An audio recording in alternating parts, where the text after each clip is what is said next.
ఇతిరి నేరం అనేది ఒక మలయాళం ఫిలిం. ఈ ఫిలిం వచ్చేసి మెయిన్‌గా ఎక్స్ లవర్ ఒకరోజు హీరోకి కాల్ చేస్తది. అతని లవర్‌కి కాల్ చేస్తది.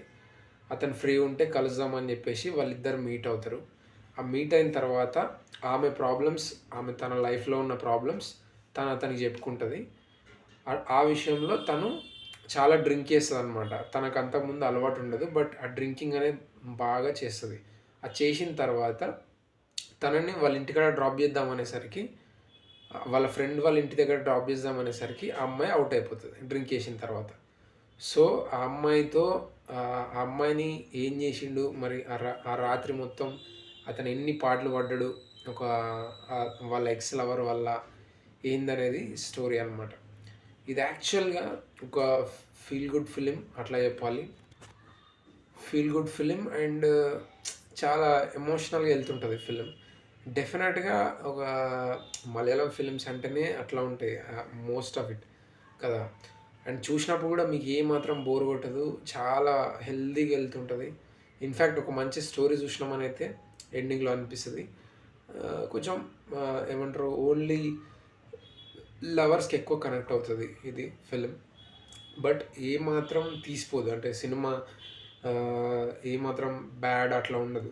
ఇన్‌ఫాక్ట్ కొన్ని మూమెంట్స్ అయితే నిజంగా ఆహ్, చాలా బా అనిపిస్తది. ఇన్‌ఫాక్ట్ చూసినప్పుడు కొన్ని మూమెంట్స్ ఇప్పుడు అమ్మాయి తాగి ఔట్ అయిపోయిన తర్వాత కానీ ఇప్పుడున్న రీసెంట్ సినారియోని బేస్ చేసుకొని తీసిన సినిమా ఇది.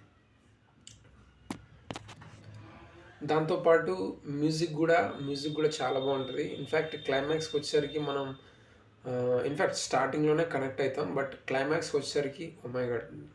దిస్ ఈజ్ అంటే ఒక షార్ట్ ఫిల్మ్ లాగా అనిపిస్తది. అన్ ఒక 2 అవర్స్ డ్యూరేషన్ ఉన్నా గూడా ఒక షార్ట్ ఫిల్మ్, ఒక షార్ట్ స్టోరీ మనం విన్న ఫీలింగ్ అయితే వస్తది. అంటే ఎక్స్‌ట్రీమ్ లెవెల్‌లో కాకపోయినా గూడా కానీ ఒక బ్యూటిఫుల్ లెవెల్‌లో ఎండ్ అవుతది ఫిల్మ్ అనేది. అండ్ మొత్తం నైట్‌లోనే జరుగుతది. ఈ సినిమా స్పెషాలిటీ ఇది. అంటే night in the sense major part 80% అంటే ఒక్కరోజు అంటే ఈరోజు స్టార్ట్ అయ్యి రేపు మార్నింగ్ ఎండ్ అవుతది. ఆ సినారియోలో ఉంటది. ఇలాంటి ఫిల్మ్స్ అంటే నాకు చాలా ఇష్టం. ఇన్‌ఫాక్ట్ ఈ ఫిలిం ఆహ్, ఏదైతే మనం ఆహ్, నేను ఎక్స్‌పెక్ట్ చేస్తున్నానో ఆ లెవెల్‌లో ఉంది. అండ్ కాస్టింగ్ కూడా చాలా తక్కువుంటది. బట్ ఏ మాత్రం ఎక్కడ కూడా మీకు బోర్ కొట్టదు. And fully entertaining film. చాలా బావుంటది. నచ్చితే చూడండి. మిస్ అవ్వకండి. చెప్పాలంటే మిస్ అవ్వద్దు ఇలాంటి ఫిలిమ్స్. ఎందుకనంటే మనకు చాలా గిల్టీ ఉంటది. అంటే ఒక అమ్మాయిని మనం వదిలేసుకున్నాం ఏందని జెప్పేసి. ఇట్లా ఆ పెయిన్‌ని అట్లానే ఉంచుకొని బాధపడుతూ ఉండే కన్నా, ఒకవేళ అలాంటి ఆపర్చునిటీ వస్తే ఎక్స్ లవర్‌తో మనం కరెక్ట్ ఎండింగ్ తీసుకోకపోతే, అలాంటి ఎండింగ్‌ని మాట్లాడుకొని వాళ్ళ ఎండింగ్ అనేది గూడా పర్ఫెక్ట్‌గా చేసుకోవడం అనేది చాలా ఇంపార్టెంట్. అంటే హెల్తీ స్టార్టింగ్ ఎట్లా ఉంటదో, హెల్తీ ఎండింగ్ గూడా అంతే ఇంపార్టెంట్ అనేది ఈ ఫిలింలో తెలుసుకునే విషయం అనిపిస్తది. అంటే ఎండ్ వరకొచ్చేసరికి ఈ పాయింట్ మనకి ఎక్కువ హిట్ అవుతది. అది నాకు చాలా బా నచ్చింది. And hope you guys also liked it. And thank you for watching. Subscribe చేసుకోకపోతే సబ్స్క్రైబ్ చేయండి. Thank you guys. By by.